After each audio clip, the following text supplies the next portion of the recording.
ನಮಸ್ಕಾರ ವೀಕ್ಷಕರೇ, ಸೀರಿಯಲ್ ಗುರು ಚಾನಲ್ಗೆ ಸ್ವಾಗತ. ನೀವು ಇನ್ನೂ ನಮ್ಮ ಚಾನಲ್ಗೆ ಸಬ್ಸ್ಕ್ರೈಬ್ ಆಗಿಲ್ಲ ಅಂದರೆ ಈ ಕೂಡಲೇ ಸಬ್ಸ್ಕ್ರೈಬ್ ಆಗಿ ಪಕ್ಕದಲ್ಲಿರುವ ಬೆಲ್ಲೈಕನ್ ಪ್ರೆಸ್ ಮಾಡಿ. ಹಾಗೆಯೇ ನಾವು ಮಾಡೋ ವಿಡಿಯೋ ಇಷ್ಟ ಆದರೆ ಒಂದು ಲೈಕ್ ಮಾಡಿ. ದಿನದಿನ ಧಾರಾವಾಹಿಯ ಇಂದಿನ ಸಂಚಿಕೆಯನ್ನು ಟಿವಿ ಮುಂಚೆಯೇ ನಮ್ಮ ಚಾನಲಲ್ಲಿ ನೋಡಬಹುದಾಗಿದೆ. ನಿನ್ನಿನ ದಿನ ವಿಕ್ರಮ್ ವೇದಾಳನ್ನು ರಾತ್ರಿ ಹೊತ್ತು ಕಣ್ಣು ತಪ್ಪಿಸಿ ನಾಯಕರು ಹೇಳಿದರೆ ಮೀಟಿಂಗ್ ಅಂತ ಕಣ್ಣು ತಪ್ಪಿಸಿ ಬರ್ತಿರ್ತಾನೆ. ಆಗ ನಾಯಕರನ್ನು ರೌಡಿಗಳು ಅಟ್ಟಾಡಿಸಿಕೊಂಡು ಬರ್ತಿರುವಾಗ ಅದೇ ಸಮಯಕ್ಕೆ ವಿಕ್ರಮ್ ಬರ್ತಾನೆ. ವಿಕ್ರಮ್ ಬಂದು ನಾಯಕರನ್ನು ಕಾಪಾಡ್ತಾನೆ. ಆಗ ಆ ರೌಡಿ ಶೀಟರ್ನೆಲ್ಲ ಹೊಡೆದು ಅಲ್ಲಿಂದ ಓಡಿಸಿ ನಾಯಕರನ್ನು ಕಾಪಾಡ್ತಾನೆ. ಆಗ ವೇದಾಳು ವಿಕ್ರಮ್ನನ್ನು ನೆನಪಿಸಿಕೊಳ್ಳುತ್ತಾ ಎಲ್ಲೋಗಿರ್ಬೋದು ಅಂತ ಹೊರಗಡೆ ಕೂತಿರ್ತಾಳೆ. ಹಾಗೆ ಅದೇ ಸಮಯಕ್ಕೆ ಅವರತ್ತೆ ಜಯ ಬರ್ತಾಳೆ. ಏನಮ್ಮ ಏಕೆ ಹೇಳ್ಕೊಳ್ತಿದೀಯಾ ಅಂತ ಕೇಳ್ತಾಳೆ. ಆಗ ಜಯ, ಏನಮ್ಮ ಯಾಕೆ ಪುಟ್ಟ ಇಲ್ಲಿ ಯಾಕೆ ಕುಂತಿದೀಯಾ ಅಂತ ವೇದಾಳನ್ನ ಕೇಳ್ತಾಳೆ. ಆಗ ವೇದ ಹೇಳ್ತಾಳೆ, ಇಲ್ಲತ್ತೆ ಏನಿಲ್ಲ, ಹಂಗೆ ಸುಮ್ಮನೆ ಕೂಳ್ತಿದ್ದೀನಿ ಅಂತ ಹೇಳ್ತಾಳೆ. ನಂತರ ಏನಮ್ಮ ವೇದ ವಿಕ್ರಮ್ ಹೊರಗಡೆ ಹೋಗಿದ್ದಾನ ಅಂತ ಕೇಳ್ತಾಳೆ. ಮತ್ತೆ ಹೋಗಿದ್ದಾನೆ, ನಾಯಕರು ಸೇವೆ ಮಾಡ್ತಾನೆ ಅವನು. ನಾಯಕರು ಹಾಗೆ ಕೇಳ್ತಾನಲ್ಲ, ನಾಯಕರು ಒಂದು ಫೋನ್ ಮಾಡಿದರು, ಒಂದು ಮೀಟಿಂಗ್ ಇದೆ ಬಾರಪ್ಪ ಅಂತ. ಆದ ತಕ್ಷಣ ಅದಕ್ಕಾಗಿ ಹೋಗ್ಬಿಡ್ಬೇಕಾ ಅಂತ ಕೇಳ್ತಾಳೆ. ಅದೇ ಸಮಯಕ್ಕೆ ವೇದಾಳು ಹೇಳ್ತಾಳೆ, ಏನಮ್ಮ ವಿಕ್ರಮ್ ಅವ್ನು ಸೇವೆ ಮಾಡ್ತಾರಾ? ಅವ್ರು ಹೇಳಿದ ತಕ್ಷಣ ಇವನು ಹೋಗ್ಬಿಡ್ತಾನಲ್ಲ ಅಂತ ಏನು ಕಾರಣ ಅಂತ ಕೇಳ್ತಾಳೆ. ಆಗ ಹೂನಮ್ಮ ವೇದ, ನಾನು ಕೇಳ್ತೀನಿ, ಆದರೆ ನನಗೆ ಏನಿದ ತಕ್ಷಣ ನನಗೆ ಒಂದೀಟು ಸುಳ್ಳು ಇಲ್ದಾನೆ ಹೋಗ್ತಾನೆ. ಇದಕ್ಕೇನು ಕಾರಣ ಅಂತ ನನಗೆ ಗೊತ್ತಿಲ್ಲ ಅಂತ ಅವ್ರ ಅತ್ತೆ ಜಯ ಹೇಳ್ತಾಳೆ. ಆಗ ವೇದಾಳು ಹೇಳ್ತಾಳೆ, ಅತ್ತೆ ಬರಲಿ ಇವತ್ತು ಮನೆಗೆ, ಅವನು ನಾಯಕನ ಮುಖ್ಯನ ಅಥವಾ ನಾನು ಮುಖ್ಯನ ಎಲ್ಲ ಡಿಸೈಡ್ ಆಗಿಬಿಡ್ಲಿ ಅಂತ ಅವ್ರ ಅತ್ತೆಗೆ ಹೇಳ್ತಾಳೆ. ನಂತರ ಅವ್ರ ಅತ್ತೆ ಜಯ, ಪುಟ್ಟ ಮಾತಾಡ್ಬೇಡಮ್ಮ, ಏಕೆಂದರೆ ಭಾಳ ದಿನಗಳ ನಂತರ ನೀವಿಬ್ಬರು ಒಂದಾಗಿ ಬಾಳ್ತಾ ಇದ್ದೀರ, ಅದಕ್ಕೋಸ್ಕರ ನೀವು ಆ ಥರ ಮಾತಾಡಬೇಡಿ ಅಂತ ಹೇಳ್ತಾಳೆ. ನಂತರ ಈ ವಿಕ್ರಮ್ಗೆಲ್ಲ ಎದಕ್ಕಮ್ಮ ರೌಡಿ, ನಾನು ಕೋಟೆಯವ್ರ ಮನೆಗೆ ಹೋಗಿ ಅವರಿಗೆ ಮನವಿ ಮಾಡಿದ್ದೆ ವಿಕ್ರಮ್ನನ್ನು ಬಿಟ್ಬಿಡು ಅಂತ ವೇದಾಳು ಜಯಗೆ ಹೇಳ್ತಾಳೆ. ಜಯ ಹೇಳ್ತಾಳೆ, ನೀನಲ್ಲಮ್ಮ, ನಾನು ಕೂಡ ಅದೇ ಥರ ಮಾಡಿದ್ದೆ, ಏನು ಮಾಡಬೇಕು, ಎಲ್ಲ ಹಣೆ ಬರ, ಅವ್ರು ಬಿಡಲ್ಲ ಇವನು ಕೇಳಲ್ಲ ಅಂತ ಜಯ ಹೇಳ್ತಾಳೆ. ನಂತರ ಆ ರೌಡಿಗಳು ವಿಕ್ರಮ್ನಿಂದ ಓಡಿಸ್ಕೊಂಡು ಹೋಗಿ ಆ ಡೀಲ್ ಕೊಟ್ಟಿರೋ ಪ್ರೀತಮ್ಗೆ ಫೋನ್ ಮಾಡ್ತಾರೆ. ಪ್ರೀತಮ್ ಕೇಳ್ತಾನೆ, ಏನಾಯಿತು ಏನಿಲ್ಲ ಅಂತ. ಅದಕ್ಕೆ ಹೇಳ್ತಾರೆ, ಇಲ್ಲ ಅಣ್ಣ, ಮಿಸ್ ಆಗಿಬಿಟ್ಟ, ವಿಕ್ರಮ್ ಬಂದು ಬಿಡಿಸ್ಬಿಟ್ಟ ಅಂತ ಹೇಳ್ತಾರೆ. ಪ್ರೀತಮ್ ಮತ್ತು ಅವ್ರ ಕಡೆ ಕೋಟೆ ರಾಜನ ಕೊಲ್ಲಲು ಹೋಗ್ತಿದ್ರು.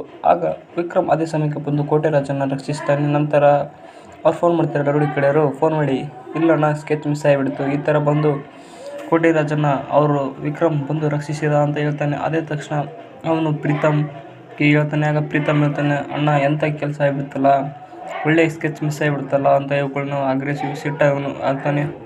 ನಂತರ ಪ್ರೀತಮ್ ಹೇಳ್ತಾನೆ, ಎಂಥ ಸ್ಕೆಚ್ ಮಿಸ್ ಆಗಿಬಿಡ್ತಲ್ಲಪ್ಪ, ಎಲ್ಲ ತಯಾರಿ ನಡೆಸಿದ್ರು ಈ ಥರ ಆಗಿಬಿಡ್ತಲ್ಲಪ್ಪ ಅಂತ ತುಂಬ ಕೋಪದಿಂದ ಇಲ್ಲಿರೋ ಸಾಮಾನುಗಳನ್ನು ನೆಲಕ್ಕೆ ಒಸಿತಾನೆ. ನಂತರ ಮತ್ತೆ ಕೋಟೆಯನ್ನು ಹೇಗಾದರೂ ಮಾಡಿ ಕೊಲ್ಲಬೇಕಲ್ಲಪ್ಪ ಅಂತ ಸ್ಕೆಚ್ ಹಾಕ್ತಾರೆ. ಏಕೆಂದರೆ ಈಗ ಇವರು ಬಚಾವಾದರೆ ಈ ಸಲ ಬಚಾವಾಗಿದ್ದಾನೆ, ನೆಕ್ಸ್ಟ್ ಸಲ ಯಾರು ಬಂದು ಏನು ಕಾಪಾಡ್ತಾರೆ ಅಂತ ನೋಡೋಣ ಅಂತ ಹೇಳಿ ಸರ್ ಹೇಳ್ತಾರೆ. ನಂತರ ಮುಗಿದ ತಕ್ಷಣ ರಾತ್ರಿ ಆಗುತ್ತೆ. ರಾತ್ರಿ ಆದ ತಕ್ಷಣ ಸಾಕ್ಷಿ ಒಳಗಡೆಯಿಂದ ಬರ್ತಾಳೆ. ಏನತ್ತೆ ನೀನು ಇಲ್ಲಿ ಕೂತಿದ್ದೀಯಲ್ಲ, ನಿದ್ದೆ ಬಂದಿಲ್ವಾ ಅಂತ ಕೇಳ್ತಾಳೆ. ಅದಕ್ಕೆ ಹೇಳ್ತಾಳೆ ಜಯ, ಇಲ್ಲಮ್ಮ ಹಾಗೆ ಸುಮ್ಮನೆ ಕೂತಿದ್ದೀನಿ ಅಂತ ಹೇಳ್ತಾರೆ. ಅದೇ ಅತ್ತೆ ಇವಕ್ಕೆ ವೇದಾಳ ಜೊತೆ ಕುಂತ್ಬಿಟ್ಟಿದ್ದೀರಲ್ಲ ಅಂತ ಕೇಳ್ತಾರೆ. ಆಗ ವೇದ ಮತ್ತು ಜಯ ಹೇಳ್ತಾಳೆ, ಇಲ್ಲಮ್ಮ ಸಾಕ್ಷಿ ಹೇಳಿದೆ, ನಾನು ಆಕಾಶದಲ್ಲಿ 1 ಕೋಟಿ ನಕ್ಷತ್ರ ಇವೆ ಅಂತ ನಾನು ಹೇಳ್ತೀನಿ, ಈಗ ಮಾತ್ರ 2 ಕೋಟಿ ನಕ್ಷತ್ರಗಳು ಇರೋವೆ ಅಂತ ಈಗ ಹೇಳ್ತಾರೆ, ಅದಕ್ಕೋಸ್ಕರ ವಾದ ಮಾಡ್ತಿದ್ದೀವಿ ಅಂತ ಹೇಳ್ತಾಳೆ. ನಂತರ ಸಾಕ್ಷಿ, ವಿಕ್ರಮ್ ಮನೇಲಿ ಇಲ್ವೇನತ್ತೆ ಅಂತ ಕೇಳ್ತಾಳೆ. ಅದಕ್ಕೆ ವೇದಾಳು ಹೇಳ್ತಾಳೆ, ಇಲ್ಲಮ್ಮ ಅಂತ ಹೇಳ್ತಾಳೆ. ಅದಕ್ಕೆ ಹೇಳ್ತಾಳೆ ಸಾಕ್ಷಿ, ನಾಯಕರನ್ನ ಕೆಲಸಕ್ಕೆ ಕರೆದಿರ್ತಾರೆ, ಅದಕ್ಕೋಸ್ಕರ ಹೋಗಿದ್ದಾಳೆ ಅಂತ ಹೇಳ್ತಾಳೆ. ನಂತರ ಸಾಕ್ಷಿ, ವಿಕ್ರಮ್ ನಾಯಕರಿಗೋಸ್ಕರ ಪ್ರಾಣನೇ ಕೊಡ್ತಾರೆ ಅಂತ ಹೇಳ್ತಾರೆ. ನಂತರ ವಿಕ್ರಮ್ಗೋಸ್ಕರ ಪ್ರಾಣ ಕೊಡೋಕ್ಕೋಸಿದ್ದ ನಾಯಕರು ಅಂತಲೂ ವೇದಾಳಿಗೆ ಹೇಳ್ತಾಳೆ. ಆಗ ವೇದ ಹೇಳ್ತಾಳೆ, ನನಗೆ ಹಂಗಂದರೆ ನಾಯಕರ ಪ್ರಾಣನೇ ಬೇಕಲ್ಲ ಅಂತ ಹೇಳ್ತಾಳೆ. ನಂತರ ವೇದಾಳು ಸಾಕ್ಷಿಗೆ, ನೀನು ಈ ಕೂಡಲೇ ನಾಯಕರ ಮನೆಗೆ ಹೋಗಿ ಅವ್ರ ಪ್ರಾಣ ಹೋಗಿ ಕೇಳು, ವಿಕ್ರಮ್ಗೋಸ್ಕರ ಪ್ರಾಣ ಬಿಡ್ರಿ ಅಂತ. ಅವ್ರ ಪ್ರಾಣ ಏನು ಬಿಟ್ಟರೆ ನಾನು ನಿನಗೆ ವಿಕ್ರಮ್ ಮತ್ತು ನಿನ್ನ ಜೋಡಿ ಮದುವೆ ಮಾಡ್ತೀನಿ ಅಂತ ಹೇಳ್ತಾಳೆ. ಆಗ ಅದೆಲ್ಲ ನಡೆಯಲ್ಲ ಅಂತ ವೇದಾಳಿಗೆ ಸಾಕ್ಷಿ ಹೇಳ್ತಾಳೆ. ಆಗ ವೇದಾಳು ಹೇಳ್ತಾಳೆ, ನೀನು ಅಂದ್ಕೊಂಡ್ರೆ ರೀತಿಯಲ್ಲಿ ಮನೇಲಿ ನಡೆಯಲ್ಲಮ್ಮ ಅಂತ, ಹೋಗಿ ಮಲ್ಕೋ ಅಂತ ಹೇಳ್ತಾಳೆ. ನಂತರ ವಿಕ್ರಮ್ ಮತ್ತು ನಾಯಕರು ಒಂದು ಹತ್ರ ಕುಂತಿರ್ತಾರೆ. ಆಗ ನಾಯಕರು ಎಣ್ಣೆ ಕುಡಿತಿರ್ತಾರೆ. ಆಗ ವಿಕ್ರಮ್ ಹೇಳ್ತಾನೆ, ನಾಯಕರೇ ತಪ್ಪಾಯಿತು, ಸಾರಿ ಅಂತ ಹೇಳ್ತಾನೆ. ಆಗ ನಾಯಕರು ಹೇಳ್ತಾರೆ, ಯಾಕಪ್ಪ ಹಿಂಗೆ ಮಾತಾಡ್ತೀಯಾ ಅಂತ. ಅದಕ್ಕೋಸ್ಕರ, ಇಲ್ಲ ನಾಯಕರೇ, ನೀವು ಫೋನ್ ಮಾಡಿದಾಗ ನಮ್ಮ ಹೆಂಡ್ತಿ ವೇದಳು ನಿಮಗೆ ಮನಸ್ಸಿಗೆ ನೋವು ಆಗ್ತಾರ ಮಾತಾಡಿಬಿಡ್ಲು, ಅದಕ್ಕೋಸ್ಕರ ಸಾರಿ ಅಂತ ಕೇಳ್ತಾಳೆ. ಇಲ್ಲ ನಾಯಕರೇ, ಇತ್ತೀಚೆಗೆ ವೇದಳು ಸುಮ್ಮನೆ ಎಮೋಷನ್ ಆಗ್ತಾಳೆ ಅಂತ ಹೇಳ್ತಾಳೆ. ನಾಯಕರು ವಿಕ್ರಮ್ಗೆ ಹೇಳ್ತಾರೆ, ಹೂನಪ್ಪ ಎಲ್ಲ ಸರಿ, ಏಕೆಂದರೆ ಗಂಡನೋದನು ಮನೆಯಲ್ಲಿರ್ಬೇಕು, ಅದು ಹೆಂಡ್ತಿ ಜವಾಬ್ದಾರಿ. ಹೆಂಡ್ತಿ ಅದಕ್ಕೋಸ್ಕರ ಗಂಡನನ್ನು ಅಷ್ಟಕ್ಕೊಂದು ಚೆನ್ನಾಗಿ ನೋಡ್ಕೊಳ್ಳೋದಪ್ಪ, ಎರಡನೇ ತಾಯಿ ಅಂತಲೂ ನಾಯಕರು ಹೇಳ್ತಾರೆ. ನಂತರ ವಿಕ್ರಮ್ ಕೇಳ್ತಾನೆ, ನಾಯಕರೇ ಯಾಕೆ ನಿಮಗೆ ರಾಜಶೇಖರಪ್ಪ ಕಡೆ ನಿಮಗೆ ಅಟ್ಯಾಕ್ ಮಾಡಿದ್ರು ಅಂತ ಕೇಳ್ತಾನೆ. ಆಗ ಹೇಳ್ತಾನೆ ವಿಕ್ರಮ್. ಕೇಳಿದ ತಕ್ಷಣ ನಾಯಕರು ಹೇಳ್ತಾರೆ, ತಮ್ಮ ಎಲೆಕ್ಷನಲ್ಲಿ ನಾನು ಸೋಲ್ಸೋಕ್ಕೆ ಆಗಲ್ಲ ಅಂತ ಗೊತ್ತು, ಅದಕ್ಕೋಸ್ಕರ ಎಲ್ಲ ಪಿತೂರಿ ನಡೀತಿದೆ ತಮ್ಮ ಅಂತ ಹೇಳ್ತಾನೆ. ನಂತರ ವಿಕ್ರಮ್ ಕೇಳ್ತಾನೆ, ಅಲ್ಲ ನಾಯಕರೇ, ಆ ರೋಡ್ನಲ್ಲಿ ಅಷ್ಟೊತ್ತಿನಲ್ಲಿ ನೀವು ಹೋಗ್ತಿರಂತ ಅವ್ರಿಗೆ ಹೆಂಗೆ ಗೊತ್ತಾಯಿತು ಅಂತ ಕೇಳ್ತಾನೆ. ಆಗ ನಾಯಕರು ಏನಂತ ಹೇಳ್ತಾರೆ ನೋಡೋಣ. ನಂತರ ನಾಯಕರೇ, ಅವ್ನು ಯಾವ ವ್ಯಕ್ತಿ ಅಂತ ಹೆಂಗಿದ್ರು ಕಂಡುಹಿಡಲೇಬೇಕು, ಏಕೆಂದರೆ ಅವ್ನು ಭಾಳ ಡೇಂಜರ್, ಏಕೆಂದರೆ ನಿಮ್ಮ ಮೇಲೆ ಏನು ದೇಶ ಅಂತ ಕೇಳ್ತಾನೆ ವಿಕ್ರಮ್. ನಂತರ ನಾಯಕರು, ಹೋಗಿ ತುಂಬ ಬೆಳಗಾಗ್ತಿದೆ, ನಿನ್ನ ಮನೆ ಸೇರು ಮೊದಲು, ನಿನ್ನೆಗೆ ಏನಾದರೂ ಆದರೆ ತೊಂದರೆ ಅಂತ ಹೇಳ್ತಾನೆ. ಆಗ ನಾಯಕರೇ ಯಾವ ವಿಕ್ರಮ್ ಹೇಳ್ತಾನೆ, ಯಾವ ಟೈಮಲ್ಲಿ ಮಾತ್ರ ನಿಮಗೆ ಅಟ್ಯಾಕ್ ಆದರೆ ಏನು ತೊಂದರೆ ಅಂತ ಹೇಳ್ತಾನೆ. ನಂತರ ನಾಯಕರು ಹೇಳ್ತಾರೆ, ಅಲ್ಲಪ್ಪ, ಗುಹೆಗೆ ಬಂದು ಹುಲಿಯನ್ನು ಕೆಣ್ಕೋದಂದ್ರೆ ಸುಲಭನಾ ಅಂತ ಹೇಳ್ತಾನೆ. ನಂತರ ನಾಯಕರು ಹೇಳ್ತಾರೆ, ಮನೆಗೆ ಗೊತ್ತಮ್ಮ, ವೇದಳು ಏನಂದ್ರು ಅನಿಸ್ಕೋತಮ್ಮ ಅಂತ ಹೇಳ್ತಾನೆ. ನಂತರ ಸಾಕ್ಷಿ ಬಂದು ವೇದ ಮತ್ತು ಜಯ ಕುಳಿತಿರುತ್ತೆ. ಅತ್ತೆ ಸೇರ್ಕೊಳ್ರಿ, ನಾನು ಕೂತ್ಕೊಳ್ತೀನಿ ಅಂತ ಹೇಳ್ತಾರೆ. ಯಾಕಮ್ಮ ನೀನು ಯಾಕಿಲ್ಲಿ ಅಂತ ಹೇಳ್ತಾರೆ, ಇಲ್ಲ ಅತ್ತೆ, ನಿಮ್ಮ ಜೊತೆ ಕುಂದಿರ್ಬೇಕಂತ ಹೇಳ್ತಾಳೆ. ನಂತರ ಸಾಕ್ಷಿ ತನ್ನ ಮನಸ್ಸಿನಲ್ಲಿ ಹೇಳ್ತಾರೆ, ಹೇಗಾದರೂ ಇವರಿಬ್ಬರು ಒಂದಾಗ್ಬಿಟ್ರೆ ಏನಪ್ಪ ಅಂತ ಯೋಚನೆ ಮಾಡಿ, ಹೆಂಗಾದ್ರೂ ಮಾಡಿ ಇವರಿಬ್ಬರನ್ನ ದೂರ ಮಾಡಬೇಕು ಅಂತ ಹೇಳ್ತಾ ಮನಸ್ಸಿನಲ್ಲಿ ಮಾತಾಡ್ತಿರ್ತಾಳೆ. ನಂತರ ಜಯ ಸಾಕ್ಷಿಗೆ, ನಾನು ನನ್ನ ಮಗ ವಿಕ್ರಮ್ಗೋಸ್ಕರ ಕಾಯಕತ್ತೀನಿ, ವೇದಾಳು ತನ್ನ ಗಂಡನಿಗೋಸ್ಕರ ಕಾಯಕತ್ತಿದ, ನಿಂದೆ ನಮ್ಮ ನಡಪತ್ತೆ ಅಂತ ಹೇಳ್ತಾಳೆ. ಆಗ ಸಾಕ್ಷಿ ಕೂಡ, ಇಲ್ಲ ಅತ್ತೆ, ನಾನು ನನ್ನ ಗಂಡನಿಗೋಸ್ಕರ ಕಾಯ್ತಾ ಇದ್ದೀನಿ ಅಂತ ಹೇಳ್ತಾಳೆ.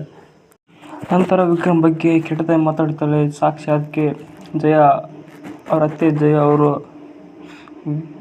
ಸಾಕ್ಷಿದ ಎಲ್ಲ ಚಳಿ ಬಿಡಿಸ್ಬಿಡ್ತಾಳೆ. ಹೇಳ್ತಾಳೆ, ಯಾಕೆ ಈ ರಾತ್ರಿಯಲ್ಲಿ ಅಭಿಷೇಕನ ನುಡಿತೀಯಾ ಅಂತ ಹೇಳಿ ಈ ಕಪಾಳ ಮೋಕ್ಷ ನಿನಗೇನು ಗೊತ್ತಿಲ್ಲ ತಾನೆ, ವಾಯು ಪಾಪ ಅಂತ ನನ್ನ ಗಂಡ ನಿನ್ನನ್ನು ಮನೆ ಸೇರಿಸಿದ್ದಾರೆ, ಅದಕ್ಕೋಸ್ಕರ ನೀನು ಇಲ್ಲದ್ದೆಲ್ಲ ರಾಡಿ ಮಾಡಿದರೆ ಕೇಳಲ್ಲ ಅಂತ ಹೇಳ್ತಾರೆ.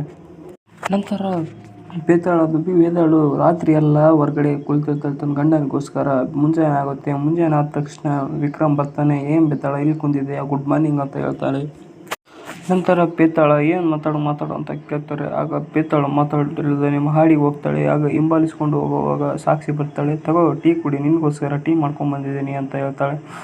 ಆಗ ಸಾಕ್ಷಿ ವೇದಾಳಿಗೆ ಹೇಳ್ತಾಳೆ, ಆಕೆ ಶ್ರೀಮಂತರ ಗೊಂಬೆ ಇದ್ದಂಗೆ ಅಂತ ಹೇಳ್ತಾಳೆ.